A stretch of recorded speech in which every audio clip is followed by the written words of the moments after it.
Hello Internet, Seth Skorkowski, and today we're going to do a list video. And since the last one that I did was over player mistakes, I figured it's only fair that we share the love and talk about some Game Master mistakes.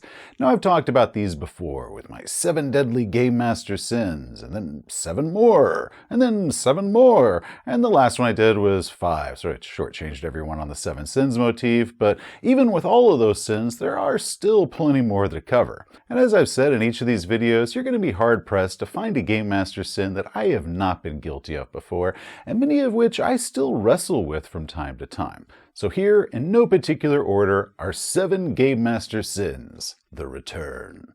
Number 1. Stingy. Mike's gunshot echoes through the warehouse, then everything falls eerily silent. The bodies of all 6 mercenaries lie dead on the floor beneath a haze of gun smoke. Damn, that was an intense fight. No kidding. But now let's loot the bodies. Okay, so checking the mercs, you find 50 Euro bucks and a light auto pistol. 50 eddies? Each? No, that's among all of them, so you're going to have to divide that out between you. What about their submachine guns and body armor? No, the armor was totaled when you guys shot them all up, and then some of the SMGs took some hits as well, and the rest of those broke when the mercenaries died and they fell on the floor and they cracked on the concrete. Okay, but what about their ammo? I'm pretty low after that firefight. They used up all their ammo shooting at you guys, so it's just a bunch of broken and empty weapons, except for that light auto pistol. Well, that sucks. Okay, well that's it for this session. Each of you give yourselves 20 improvement points. 20? Dude, we kicked ass this adventure. That should be 60, maybe even 70 IP. We only got 10 for the last adventure, so at this rate, we're never going to improve. Yeah, I think the book was just a little bit too liberal in what they did as their suggested rewards, so just think how much sweeter it's going to be once you do get a skill improvement. Stingy Game Masters are exactly how they sound. They never give enough treasure or experience points despite what the rules recommend, or even despite logic. They hold rewards back, as if it actually costs them money to give something imaginary to the players, resulting in the characters either never improving with skills or gear, but also just with some of those nice little perks of being a player character.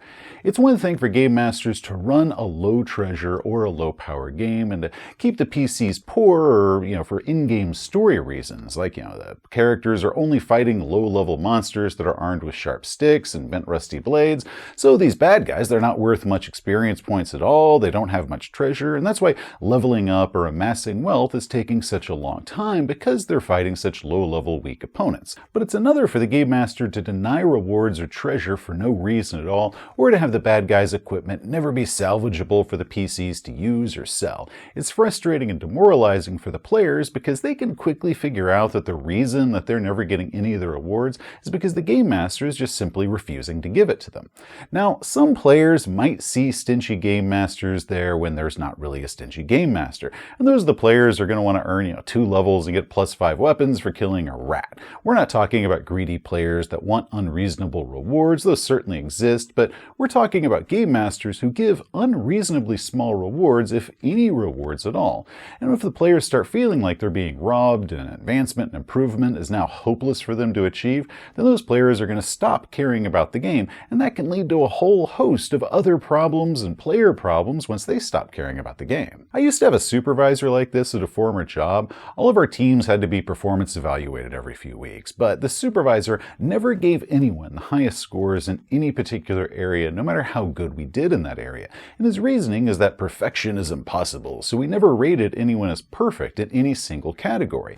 The big problem with that is that there were 5 or 6 other teams in that office, and all of those did rate their members up to the perfect score. So when management was reviewing people for possible promotions, so they were comparing our scores against the scores of the people of the other teams, we always looked worse than the members of the other teams because we never achieved these perfect scores. Now this is a sin that I'm not guilty of. I'm the opposite. I usually struggle with being a loot fairy Game Master that gives away way too much, and now those rewards don't hold much value because they're too plentiful, or the game is now terribly unbalanced because I've showered the players with way more treasure than I should have. So I suppose that right here is one of the very few sins that I'm not guilty of. What? No, that wasn't the deal. These are supposed to be your sins, not some boss that you had 16 years ago. Sorry, this just isn't one that I do. This is a confession. Now confess, or the bear gets it. Captain Binky! No, not again! Confess, my son. Lay your soul bare. Face the consequences. 7, no less. Do you understand?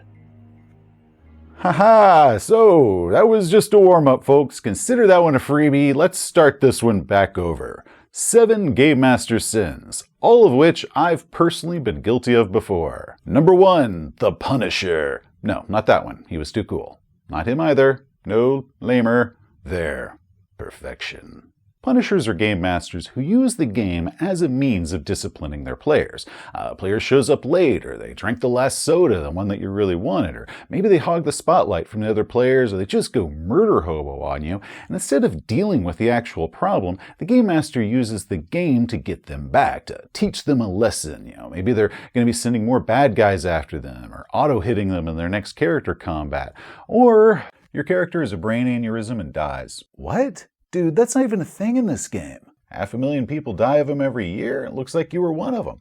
Maybe next time you won't interrupt me while I'm talking. The problem with this Game Master sin is that it never ever addresses the actual problem itself, and the biggest lesson that it teaches the players is that you're a dick. It promotes that Game Master versus player mindset that I've talked about many times before, and how that can hurt the group. Problem players should be dealt with as players, not with their characters. If the problem is with the person at the table, then address the problem with the person at the table. Now this is different than character consequences. If a character does something like burns down a building or murders a shopkeeper, then consequences might follow that. They might be arrested, or have bounty hunters or a vengeful relative come after them. Reputations might be damaged, and bad reputations might precede them before the player character arrives in the next town. And all of that is perfectly fine. It makes sense within the game world.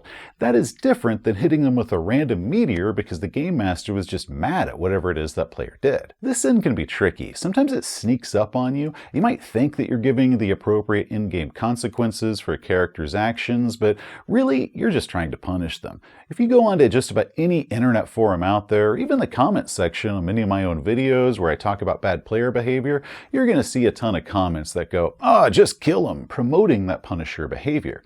The thing is, Punisher behavior is a coward's move. You're mad at the player, and instead of being an adult, a game master abuses their power by expressing their displeasure through the game. It's easy, and it's tempting. So very tempting. And game masters might try to rationalize this to themselves, how what they're doing is justified or appropriate, when really, it's not. Personally, I try to reward players for good behavior, and one way that I do that is by giving a reward to their character. I might give their character inspiration or some on-the-spot and obvious experience point reward, or something that lets them and everyone else at the table know that I am rewarding them and I'm encouraging the rest of the players, to kind of do whatever that behavior is. But bad player behavior needs to be addressed directly with the player. Leave the character completely out of it. I'm also guilty of the sin of threatening my players with punishment. You ate the last of the pizza, it looks like your character's gonna die now. My players have figured out that I'm all talk and I'm simply joking. Mostly joking. The problem is they don't actually always know that I'm joking, or even if they do always know that, other people don't know when I'm joking. In the early days of my channel, I'd regularly drop in jokes about it, and then I'd get railed on by people who thought that even my outlandish and extreme examples were that I actually would recommend doing that. And I can't blame those viewers for thinking that way. Not really. It's not like they know me, and there's already tons and tons of other people out there that are giving that same advice out there, and not as a joke, so I've stopped even joking about it. Mostly. Now the Punisher Game Master at least has a reason. Not a good one, but a reason behind their actions. That's more than can be said for number 2, the Sadist. Sadist game masters are ones who torment their players by abusing their characters. Kill their loved ones, rob them, humiliate them, even murder and rape them. There's no reason for it outside of they're just doing it as a means of getting off. Now, I'm not talking about challenges. A game master should throw challenges and unfortunate events at the characters. That's just what storytelling is. It's something to overcome and grow from. That's our conflict that we're supposed to have in the game. But sadist game masters don't care about the characters overcoming or growing from the obstacles that they're being thrown at them. They're simply using their power as a game master to dominate the players. They're on a power trip. Now the good news is that sadist game masters are almost always new game masters, and they're frequently younger game masters. They don't last very long. Either A, they grow out of it because they just grew out of it and stopped, or B, because they stopped because all their players left the game, and now the game master lacks the ability to torch their players anymore. Unfortunately, the damage that these game masters caused while they were being game masters masters often leaves their former players with their own issues and paranoias, game master versus player mindset that they then carry over to their next group to infect them with that if those players even keep playing at all. We've lost a lot of players because they had a bad game master that was just simply torturing them. Number 3, fragile. Dude, that was a great session. Thanks, guys. The only criticism I could say is that the combat felt just a little too long right at the end. You hated it. No, not at all. I'm saying that next time we could just... You don't have to lie, I'm a failure. You guys should just go play at Jeff's group. This is a self-confidence issue. The game master is so uncertain of their abilities that any minor criticism, even if given alongside praise, is perceived as absolute proof that their players hated the game and that they're a terrible game master. So now, among the other issues that an unconfident game master can cause, the players find themselves in a situation where they can't offer legitimate feedback or constructive criticism without upsetting their friend. So now they're navigating this minefield of trying not to upset their game master when they're trying to actually help them out and give some useful advice. And because they're not getting that critical feedback, the fragile game master is either unaware of where it is that they should be improving, but they also might become unaware of what their legitimate strengths are. So now as they're trying to improve and get better, they run a very high risk of hurting those areas that they were strong in because they really didn't know that they were strong there because that was never given to them in contrast to where it is that they're weak. Again, this is most common with newer game masters. Either they give up game mastering entirely, which is unfortunate, or they find their confidence in the ability to accept criticism. Then, of course, you can find the folks like me who morphed their fragility into the sin of number 4, the perfectionist. Dude, that was a great session. Well, at least one of us thinks so. Sure, I thought it was great. My only real criticism, though, was that the combat felt just a little bit too long right at the end. And there it is. It sucked. Between my slow combats and Dweebles not remembering his spare ammunition and Mike not remembering to add his stress die. Yeah, but that was only one time. It was awful. I should have done better. Perfectionist game masters suffer the anxiety that everything must be perfect, and anything less than perfect is failure. Unfortunately, perfect, which is defined by them, perfect timing, perfect roleplay, perfect players, perfect everything, that's not actually attainable. So now they're making themselves miserable, and any compliments or praise from their players is just seen as being patronizing. And this self-doubt not only cripples their own enjoyment in the game, but it can lead to them becoming over-controlling, a game master sin I brought up in my very first GM Sins video, and forcing the game to be perfect. And now they're not only, railroading the game and forcing the story and the player's actions into some sort of idealized vision of perfect, which makes this a really fun gateway sin that leads to more and more future possible problems around the table. Hopefully these game masters can gain some confidence and flexibility and relinquish their need to control in order to allow their players to enjoy the game as whatever comes at them, but also allow themselves to enjoy the game as well. Then, of course, you can always have those game masters that did what I did and just swing the pendulum too far the other direction, leading to number 5, Hubris. That was a great game. You don't have to thank me. Yeah, I didn't even prep at all. I just walked in and ran a badass adventure. Yeah, I noticed that you didn't seem to have much. One thing, I feel like I've said this before, is the combat felt long. No, it's because you don't understand the combat system's subtle intricacies. Only thing wrong with that combat was you. So that NPC monologue wasn't boring at all. That was just your creative genius. That's right, you guys are pretty blessed to have me. Overconfident game masters believe that they're perfect, often showing off their prowess as being true masters.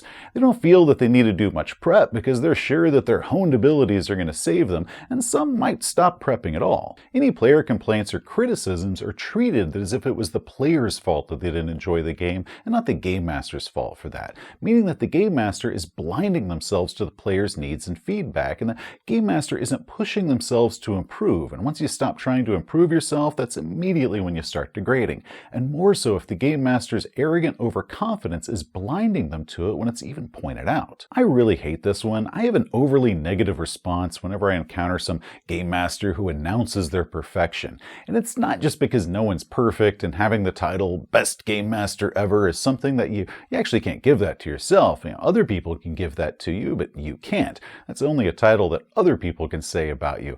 But the reason that I have such a strong dislike of this behavior player and a few of the other bad player and GM behaviors is due to seeing myself, either the idiot that I was or the idiot that I could have become. So what upsets me the most about it isn't them, but I'm mostly upset with myself. A lot of self-reflection in this video.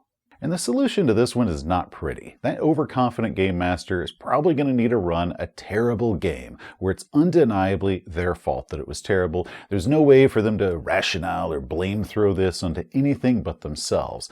And it's also a plus if they have a good player that can say, you know, I'm here to play a game and I just watch you be amazing. Okay, enough about that black mark on my soul. Let's get on to number 6, the self-sacrificer. These are GMs, often forever GMs, who not only take on the responsibilities, but revel in their sacrifice. This is my cross to bear. I am the only one who can do this, that they'll say with pride.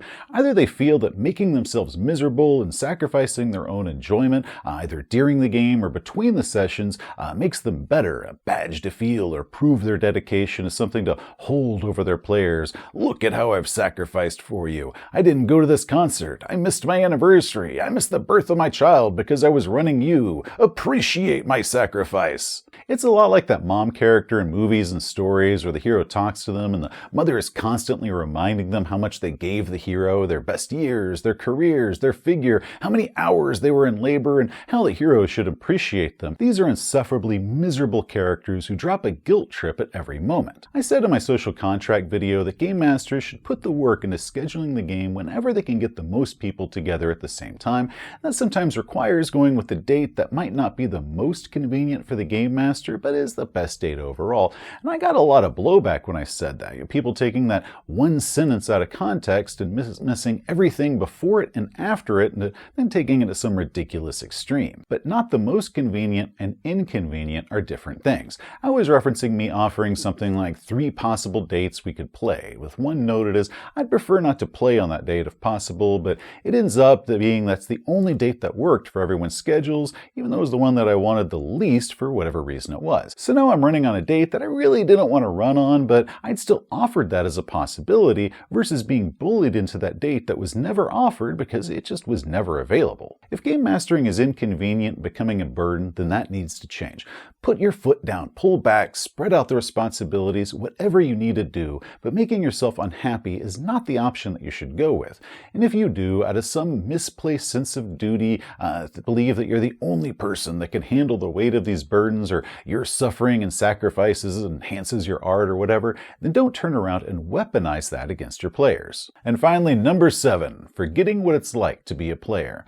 This problem arises in forever game masters who spent so much time behind the screen that they forgot what it's like to be in front of the screen. And the things that they offer or how they imagine them being received when they start doing their games start becoming of whatever the game master imagines players enjoying versus what players really enjoy doing. The role of being a player isn't always as easy as a game master remembers it being. Certain obstacles, whether those be NPCs or puzzles, like solving a mystery adventure, those can be harder than the game master remembers them being. And as a result, the further and further that separation becomes the memory of playing versus the theory of playing, the game can begin to suffer, or at least not reach its full potential because the game master is now disconnected from the experience of being a player. There's a big difference between players providing feedback to the game master of, this is what I enjoy, versus that game master experiencing it for themselves to see what it's like to enjoy that.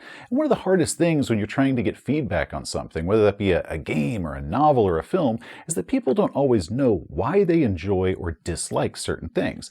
There might be portions that they might not even consciously realize that they do or don't enjoy. They just know overall this is how they have an overall feeling of it, though they can't identify it or they're not able to articulate it. So whenever the game master is asking for feedback, those players are not going to be able to mention that to them because they might not even be aware of them. Entertainers have been struggling with this phenomenon ever since the first storyteller gathered people around a fire. The great majority of the Game Master sins that I've covered on this channel are things that I did prior to when I started this channel. When I started it off, I already had 25 years worth of mistakes to talk about, so there's plenty of material there. And while a few of the GM sins I might still wrestle with from time to time unless I'm careful, most of those were just something that I did in my distant past. This sin, however, wasn't. It really wasn't until the last 2 years, primarily just in the last year when I've joined several different games as a player. Some of them, friends like Bud from Bud's RPG Review, who you should totally subscribe to, or the How We Roll podcast, who you should totally listen to, but also with in-person games. My buddy George has been running me in Cyberpunk Red, and my buddy Ronnie has been running me in Edge of Empire game, and while both of those are very casual and very sporadic campaigns that we only get to play every so often, and not as often as I'd like, that player experience, that joy of having skill improvements and the stress of a harrowing combat, that feeling of trying to solve a problem, be that a mystery or a strategy to bypass our enemies, or I'd realized that intellectually, while I still remembered and understood them, that emotional connection of being a player, the thrill, or those little irritations that you might not always remember, I'd forgotten quite a bit of that. I brought this up in a recent video that I did about combating Game Master burnout, and yes, it certainly did help me out with that, but the GM sin wasn't that I was feeling a subtle burnout. That was more of a symptom. The sin was that I, as a Game Master, it's my job to provide this experience for my players, and I had become so removed from that experience that I'd kind of forgotten what a lot of that experience was like. And I feel that reminder of the player experience has improved my abilities as a Game Master, or at least removed the degradation that I wasn't even aware of that I had. So you forever Game Masters out there, especially you self-sacrificing ones who believe you're the only one that can carry the burden, find yourself a game to play in. Preferably a campaign versus some one-shots, where you can experience the skill improvements as they go adventure to adventure, but be a player. Refresh your memory of what it's like, and your game mastering can only improve as a result. And maybe, just maybe while you're at it, you can have some fun. Hi, thanks for watching. So do you agree with our list? Who am I kidding? This is the internet. We can't even agree if the world is round. But any game masters out there, do you have any sins that you wish to confess? Unburn your soul in the comments below. If you enjoyed the video, please give it a thumbs up. If you want to see some more of our stuff, just hit that subscribe button. And then hit that little bell notification thingy. That way YouTube knows that you're serious. Until next time, friends, Excelsior! There. Is that so hard? Can I have my teddy bear back now? I'll think about it once I know what my name is.